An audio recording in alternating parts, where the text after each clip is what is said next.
우리가 아는 이들 중에서도 또 우리가 모르는 이들 중에서도 많은 사람들이 이 땅을 떠나갔습니다. 열흘 전에 땡스기빙 마지막 토요일 저녁에 한국으로는 주일 아침이었죠. 굉장히 좀 당황스러운 뉴스를 저는 개인적으로 들었었습니다. 함께 청년부를 뜨겁게 봉사하고 생활했던 참 아름다웠던 그 청년부 형이 지금은 아동부 부장으로 섬기고 최근엔 있었던 걸로 알고 있는데 하나님 품에 안겼다는. 그래서 토요일 저녁에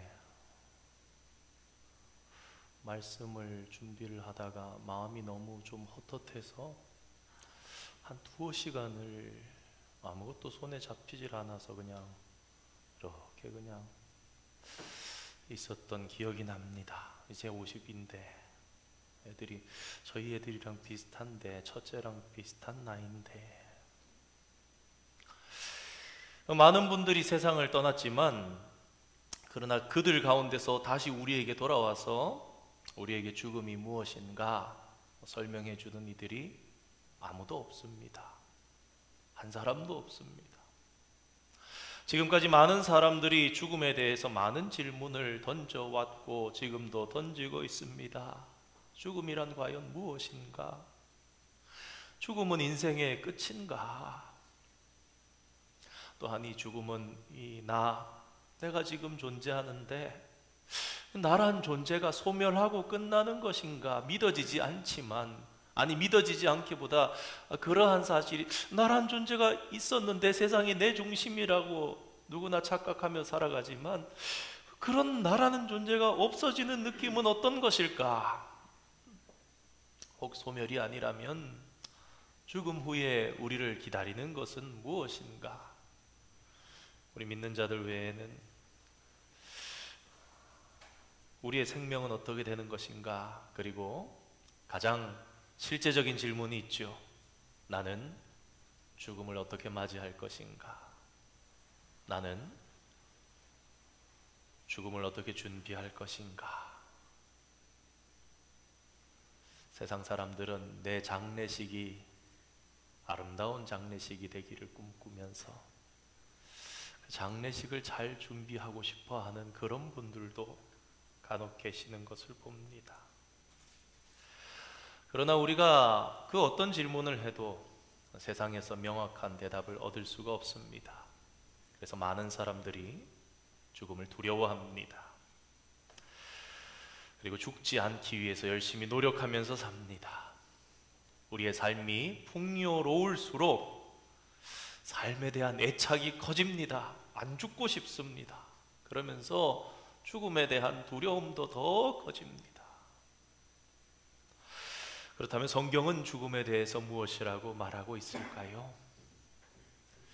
기대하는 마음도 있으실 수 있는데 사실 성경에도 죽음에 대해서 아주 명확하게 설명이 주어지고 있는 곳은 잘 없습니다.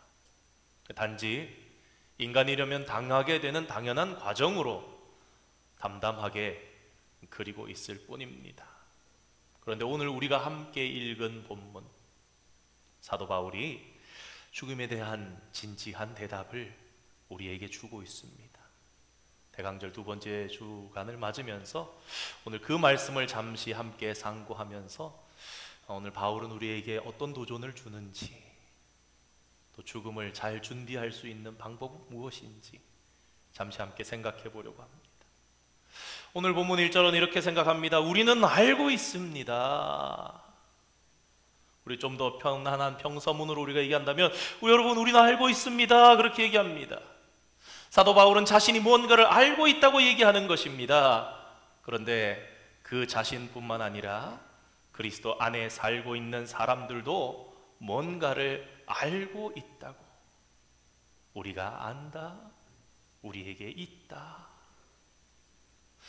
과연 바울은 무엇을 알고 있다는 말일까요? 그가 알고 있는 첫 번째는 땅에 있는 장막집이 무너진다라는 것입니다. 별로 놀랍지 않지요. 인간이라면 누구나 다 알고 있는 사실입니다. 이 땅에 태어난 인간은 한 번은 반드시 가야 한다, 죽음을 맞이해야 한다, 그 말입니다. 1절에 그때 장막집이 무너집니다. 우리가 죽을 때 우리의 장막집이 무너진다. 왜 장막이라 그러는가? 이 장막집이라는 표현을 바울이 쓰는 것은요, 이 유약한 인간을 의미하는 거예요. 번듯한 집이 아니라 천막이다, 텐트다, 그렇게 얘기를 하는 거예요. 요새는 한국의 캠핑 문화가 너무 발달해 가지고 텐트나 이런 것들이 굉장히 잘 나온대요. 그런데 여러분, 텐트는요 생명이 있습니다. 방수가 잘 되는 것 같고, 바람이 윈드 프루프가 되고 윈드 쉴드가 되는 것 같고, 그래도 이게 10년 5년 10년 얼마나 자주 쓰느냐에 따라서 이게 닳아지고 기능을 못하게 되고 기둥들이 약해지게 돼 있습니다. 그렇듯이 인간의 생명도 점점 약해지다가 얼마 되지 않아서 천막처럼 장막처럼 삭아서 무너지기 시작한다. 허물어지고 마는 것이다. 그것이 이상한 것이 아니다. 그렇게 얘기합니다. 우리의 장막집이 무너질 날이 있는 것을 우리가 다 알지 않느냐. 그런데 사도 바울은 좀 이상한 말을 합니다. 만일 땅에 있는 우리의 장막집이 무너지면 하나님께서 지으신 집 곧 손으로 지은 것이 아니요 하늘에 있는 영원한 집이 우리에게 있는 줄 아느니라. 그것을 안다. 그렇게 얘기합니다. 오늘 이 본문에 사용된 우리에게 있다라는 단어는 좀 신기한 말입니다. 오늘 있는이라고 한글로 번역한 헬라어는 에코멘이라는 헬라어인데요, 가지다라는 뜻인데, 이 에코라는 동사가 에코멘으로 변형돼서 쓰일 때는 현재 직설법 표현입니다. 이건 문법을 기억하실 필요는 없고, 어떤 뜻이 되느냐? 지금 우리가 가지고 있다. 그러니까 현재 직설법으로 우리가 가지고 지금 있는 거야. 그렇다면 하나님의 사람들은요, 여러분 모두가 주택 소유주입니다. 그것도 두 개나 가지고 있는 거예요. 하나는 천막, 텐트, 그리고 하나는 견고하고 영원히 무너지지 않는 집이 있다. 그렇게 얘기를 합니다. 그러므로 장막집이, 텐트가 무너져도 걱정이 없습니다. 더 영구하고 튼튼한 집을 이미 우리가 현재 직설법으로 가지고 있기 때문입니다. 바울은 금세 이번에는 이 이야기를 집 이야기에서 옷 이야기로 바꾸면서 우리가 지닌 두 벌의 옷 이야기를 하기 시작합니다. 3절 말씀입니다. 이렇게 입음은 우리가 벗은 자들로 발견되지 않으려 함이라. 한 벌의 장막집이 무너지면서 벗겨지고 나면 또 한 벌의 옷은 그때 입게 되는 옷이다. 그렇게 얘기합니다. 그러니까 한편으로 생각하면 지금 입고 있는 이 땅의 옷은 낡아도 괜찮습니다. 왜냐하면 하늘로부터 오는 영광스러운 옷이 있기 때문입니다. 또한 지금까지 언급한 이러한 사실에 대해서 바울은 성경을 통해서 성령께서 보증이 되신다. 성령 하나님께서 친히 보증하신다. 그렇다면 어떻게 성령께서 우리의 보증이 되시는 것일까요? 우리 인간에게 중요한 것은 세상 사람들에게는 오래 살고 죽음을 보지 아니하는 것일 수 있지만, 사실 참 우리 인간들에게 중요한 것은 죄를 용서받는 것입니다. 죄의 문제가 해결돼야 하나님께 닿기 때문입니다. 죄의 문제를 해결하고 하나님께 의롭다고 받아들여지는 것, 그리고 하나님의 자녀가 되는 것이 중요한 문제입니다. 여러분, 이에 대한 확신이 있으십니까? 무엇이 우리에게 그런 확신을 줍니까? 우리 로마서 8장 9절 말씀 한번 띄워주시겠습니까? 우리 한번 함께 읽어보겠습니다. 시작. 만일 너희 속에 하나님의 영이 거하시면 너희가 육신에 있지 아니하고 영에 있나니 누구든지 그리스도의 영이 없으면 그리스도의 사람이 아니니라. 그러니까 성령께서 우리 안에 와 계시면 우리가 육신에 있는 것이 아니라 영에 있는 거예요.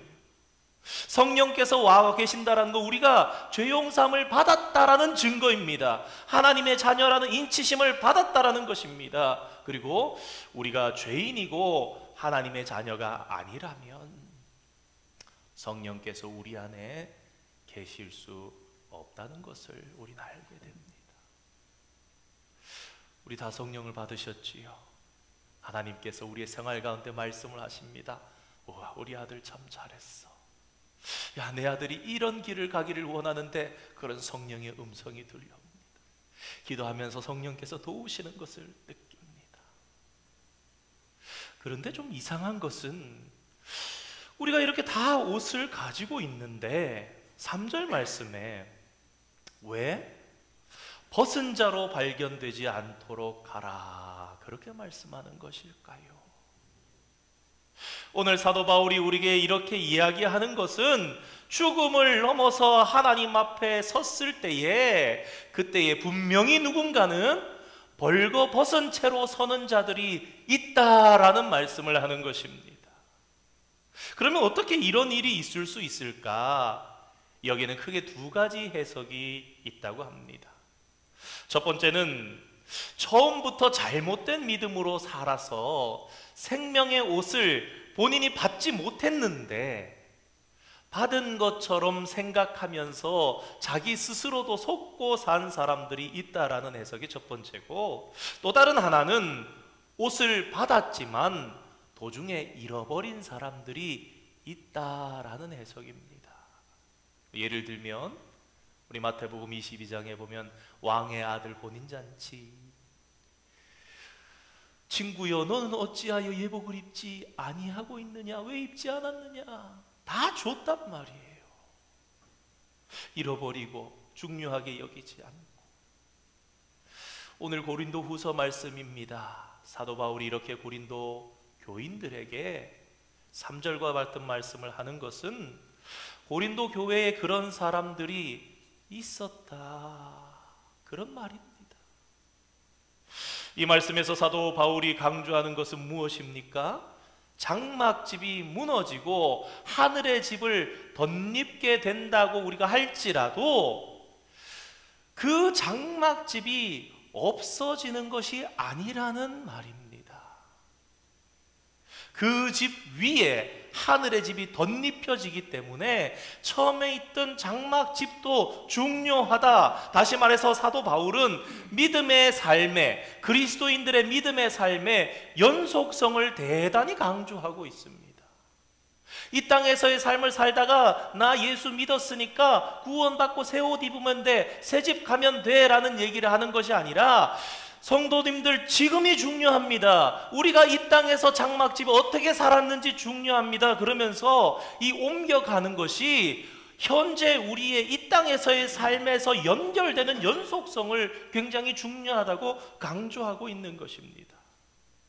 그래서 사도 바울이 로마서 8장 17절에 보면 이렇게 이야기하는데요. 한번 띄워주시겠습니까? 함께 읽어보겠습니다. 시작. 자녀이면 또한 상속자 곧 하나님의 상속자요 그리스도와 함께한 상속자니 우리가 그와 함께 영광을 받기 위하여 고난도 함께 받아야 할 것이니라. 아멘. 무슨 얘기냐? 이 땅에서 사는데 우리가 어떤 삶을 사느냐? 그와 함께 영광을 받기 위해서 이 땅에서 고난받는 삶도 살아야 된다. 그 고난받는 삶이, 고난을 누구는 받을 수도 있고 누구는 안 받을 수도 있고, 안 받으면 좋고 그러다 천국 가면 너무 좋은 거고, 그런 얘기가 아니라 고난을 받아야 영광도 받는다. 다시 말해서 이 땅에서 어떻게 사는가에 따라서 천국에서의 우리의 삶이 연결되어진다라는 첫 장막집이 하늘의 집과 연결되어진다, 덧입음을 받는다, 그런 이야기를 하는 것입니다.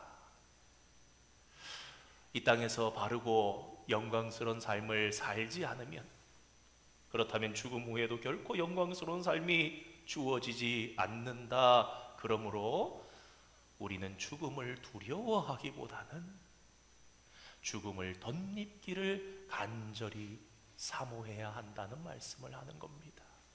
그리고 왜 그렇습니까? 그 이유는 벗은 자들로 발견되지 아니하기 위해서. 덧입을 줄 알고 있었는데 벗은 자로 발견되지 않기 위함입니다. 사도 바울이 지금 이 죽음에 대한 진리, 그 죽음을 바울은 옮겨가는 것으로 이야기하는데 누구에게 전하고 있습니까? 오늘 우리가 함께 받는 이 말씀은요, 세상 아무나에게 전하면서 여러분 누구나 받으십시오 그렇게 권하는 말씀이 아닙니다. 이 말씀은 오늘 1절에 나온 우리에게 들려주는 하나님의 복음입니다. 사도 바울은 이 수신자를 우리라고 말씀합니다. 오늘 말씀에 우리는 1차적으로 고린도 교회에 속한 사람들로서 그리스도 안에 있는 믿음의 사람들을 말씀합니다. 다시 말해서 예수 그리스도 안에서 거듭난 너희여 라고 얘기하는 것과 똑같은 거지요. 오늘 말씀 속에 묻어있는 우리는 그러니까 영원한 하나님 나라에 속한 사람들이며 장차 온전한 하늘나라에서 영원히 살 사람들이요 하나님의 사람들로 영원한 생명을 소유한 사람들, 하늘에 있는 영원한 집이 주어진 사람들입니다. 바로 그들을 향해서 사도 바울은 여러분들이요, 성도들이요, 우리는 벗은 자들로 발견되지 않도록 해야 합니다. 그렇다면 바울이 왜 이렇게 권면하고 있는 것일까요? 사도 바울은 하늘에 우리의 새로운 처소가 있음을 강조합니다. 이렇게 보면 하나님의 사람들에겐 이 땅에서의 현재의 삶이 죽음으로 이어지고 죽음은 곧 하늘나라의 집으로 연결되는 영광을 입게 되는 그런 모양을 보이게 됩니다. 동시에 영원한 삶은 지금 여기서 일어나고 있는 오늘의 우리의 삶과 직결되어 있다는 것입니다. 이처럼 바울은 믿음의 삶의 연속성을 강조합니다. 바울이 이러한 말씀을 했던 이유, 갑자기 죽음에 대한 이야기를 했던 이유가 있습니다. 그것은 바로 당시 편지를 쓰는 사도 바울이 본 고린도 교회의 상황 때문이었습니다. 아시는 분들은 아마 아실 겁니다. 당시 고린도 교회의 상황이 매우 혼란하고 어지러웠습니다.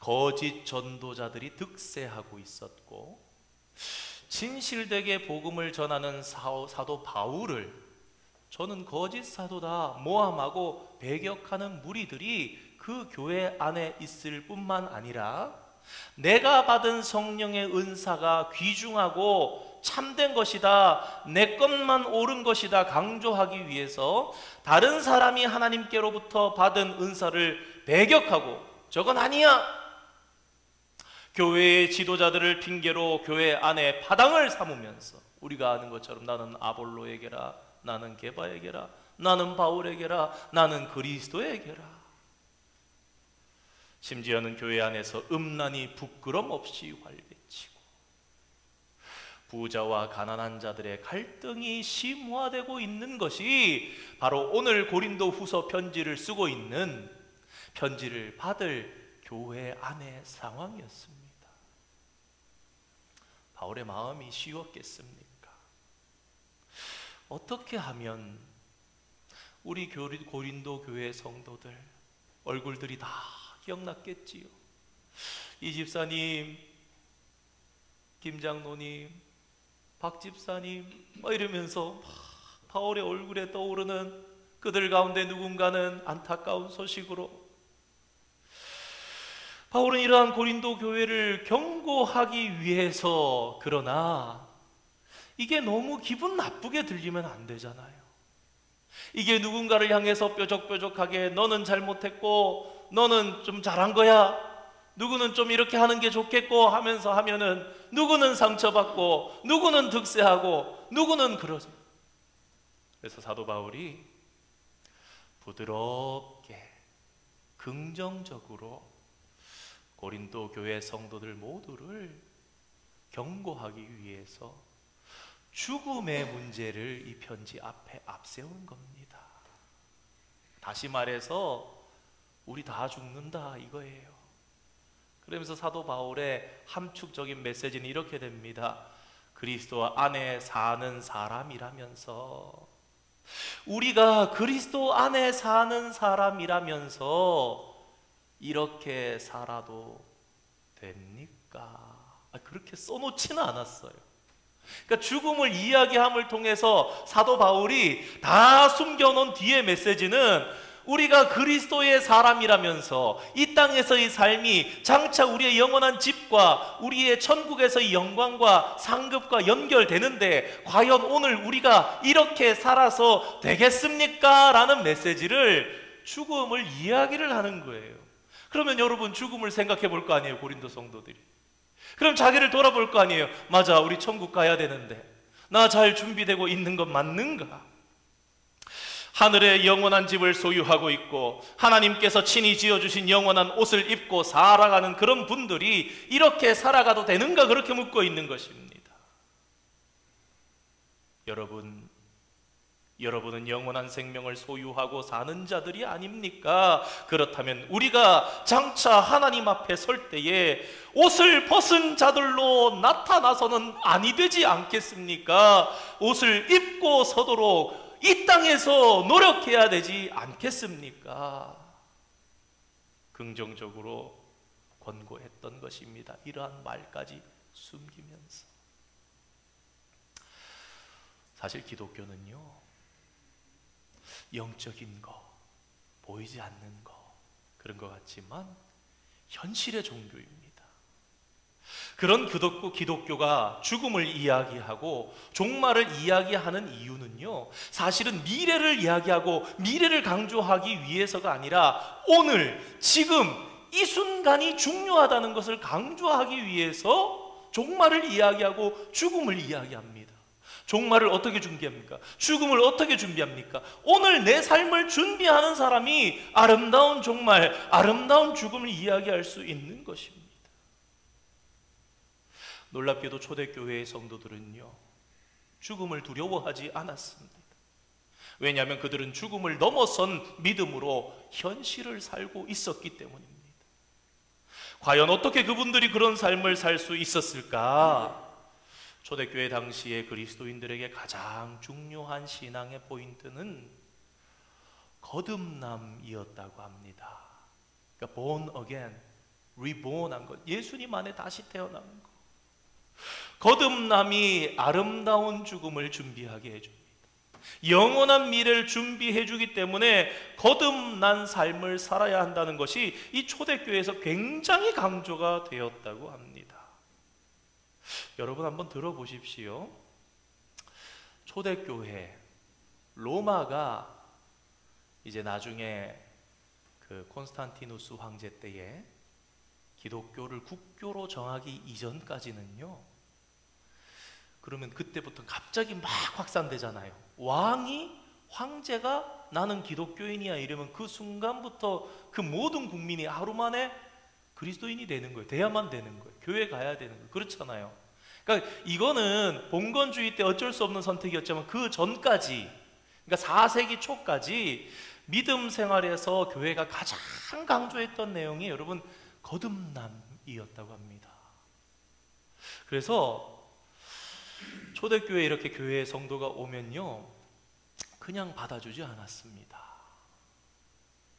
한 2, 3년 정도 이 거듭남을 위한 교육을 합니다. 필요하다면 4년에까지도 걸쳐서 했다라고 합니다. 그 교육 기간 동안에는 예수 그리스도를 인격적으로 만나서 3가지의 변화가 이 사람에게 있는가 관심을 가졌다고 합니다. 다시 말해서 오늘날 그렇게 따지면은 세례 교육이란다든가 등록을 한다라든가 이것이 참 오늘날에는 쉬워지고 참 그 속에서 우리가 이렇게 해도 되는가 되돌아보기도 하지만요, 그때 당시에 그들의 삶 속에서는 세 가지 변화가 나타난 것을 관심을 가지고 교회가 집중하고 보고 그 변화가 나타난 사람들을 정식으로 성도로, 정식으로 이제 그리스도인으로 세례를 베풀었다고 합니다. 첫 번째는 신념이 변해야 되고, 두 번째는 소속이 변화해야 되고, 세 번째로는 그리스도 안에 나타나는, 일어나는 새로운 행동의 변화가 그 사람에게 있을 때, 그러니까 열매가 있을 때 이 사람에게 세례를 주는 겁니다. 그리고 비로소 그때야 교회 공동체에 소속이 되게 되었다고 합니다. 그리고 아직 거듭나지 않은 사람들에게는 예배도 허락되지 않았고 주의 성찬에 참여하는 것도 금지되었다, 그렇게 얘기를 합니다. 카타콤 같은 데서 신앙생활하면서 로마 군인들이 오면 도망가면서, 그러면서도 신앙이 올바르게 형성돼야 되기 때문에 그렇게 성도들을 구분하고 새신자를 교육하고, 2세기의 순교자였던 저스틴, 100년에 태어나서 165년에 순교하신 걸로 알고 있습니다. 그래서 그분이 이런 얘기를 남겼습니다. 그리스도께서 가르치신 대로 살고 있지 않다고 밝혀진 사람들은 실제로 그리스도인이 아님을 인식해야 합니다. 그분의 가르침을 그들이 입에 달고 산다 할지라도 말입니다. 지식에 있는 것이 아니라, 말에 있는 것이 아니라 삶에 있어야 그가 그리스도인이다. 성도 여러분, 그렇다면 이 세상에서 살고 있는 우리는 어떻게 살아야 할까요? 여기서 우리는 본질적인 질문을 던져야 합니다. 사도 바울이 고린도 성도들을 향해서 얘기했던 것처럼 우리는 우리 스스로에게, 사도 바울이 우리에게 묻는다 생각하고 우리 하나님께서 우리에게 오늘 물으신다 생각하고 되돌아봐야 합니다. 어떻게 해요? 이렇게 살아도 내가 그리스도인이라고 부를 수 있겠는가? 동시에 이렇게 살아도 오늘이 죽음과 연결되어 있다 그랬죠. 죽음을 떳떳하게 받아들일 수 있느냐라는 것입니다. 오늘 사도 바울은 말씀을 통해서 우리에게 이렇게 말합니다. 이 세상에서 이 땅에서 사는 동안 우리가 바른 그리스도인으로 살지 않는다면 아름다운 죽음을 맞이할 수 없고 그 후의 세상도 보장되지 않는다. 그리고 그는 벗은 인간으로 하나님 앞에 나타날 수밖에 없다. 한 10년쯤 전인가요? 알렌 크라이더라는 분이 회심의 변질이라는 제목의 책을 냈는데요, 뭐 어려운 얘기를 드리고 싶은 게 아니라 이 책은 초대교회 안에 있었던 회심, 초대교인들의 회심에 대해서 고찰하고 연구해서 쓴 책입니다. 그러니까 이 책을 보면 초대교회 성도들이 어떻게 회심을 하고 회개하고 했는지가 드러나 있죠. 그 책 속에 있는 작은 부분을 하나 소개하려 합니다. 그 위에 보면 이렇게 내용이 나옵니다. 초대교회는 전도를 강조하지 않았습니다.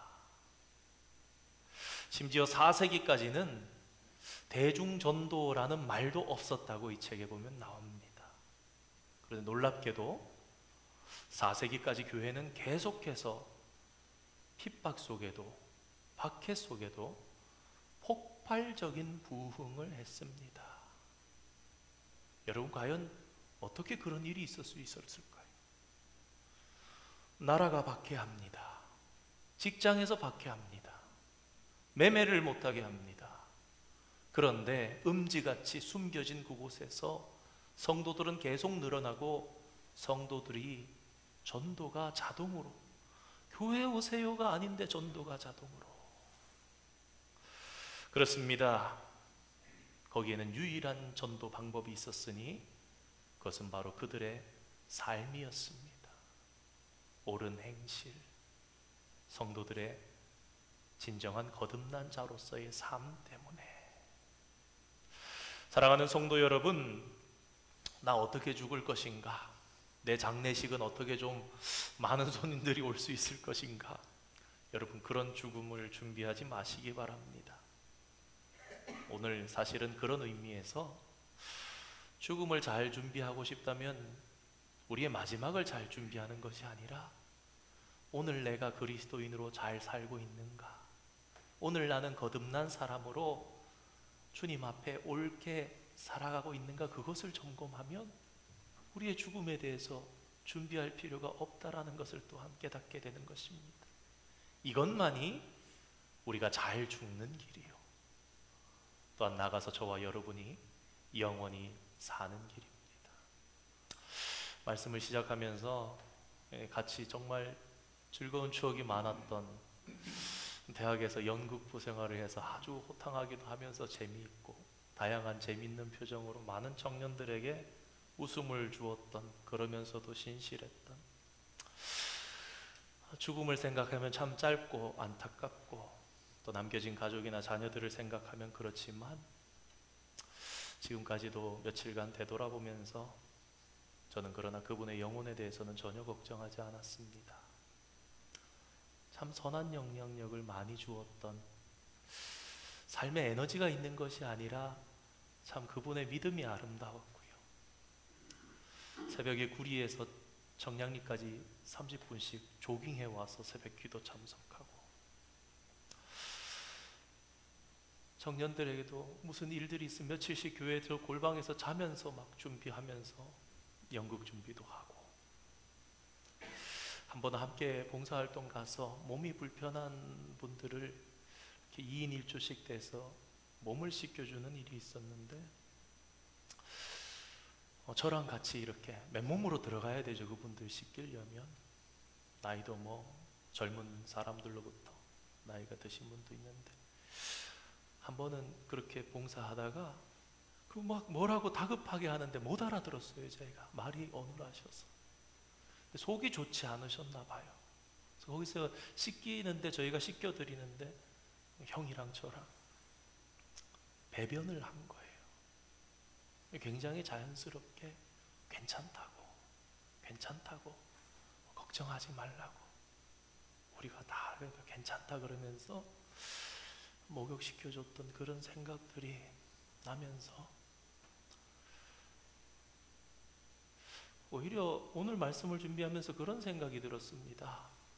아, 형은 준비가 되었구나. 이 땅에서 아름다운 삶으로 충분히 준비가 되어서 하나님 먼저 부르셨구나. 그의 삶은 참 아름다운 삶이었구나. 이 땅에 장막집이 무너져도 영원한 하늘집이 있고, 벗은 자가 아니라 아름다운 옷을 입고 주님 앞에 먼저 섰구나. 그런 생각을 해보았습니다. 대강절 두 번째 주간을 보내고 있습니다. 보이는 장례식을 잘 준비하는 것이 의미 있는 삶이 아닙니다. 오늘, 지금, 여기서 내 삶을 바르게 사는 것이 진짜 나의 죽음을 의미 있게 준비하는 것입니다. 그리고 우리의 죽음은 이 땅에서 우리의 삶과 연결되어 있습니다. 그러므로 사랑하는 성도 여러분, 오늘을, 저와 여러분이 오늘을 올바르게 아름답게 잘 사시는 저와 여러분 되기를 주님의 이름으로 부탁드립니다. 우리 찬양하고 기도하고 돌아가겠습니다. 우리 오늘 말씀 생각하시면서 우리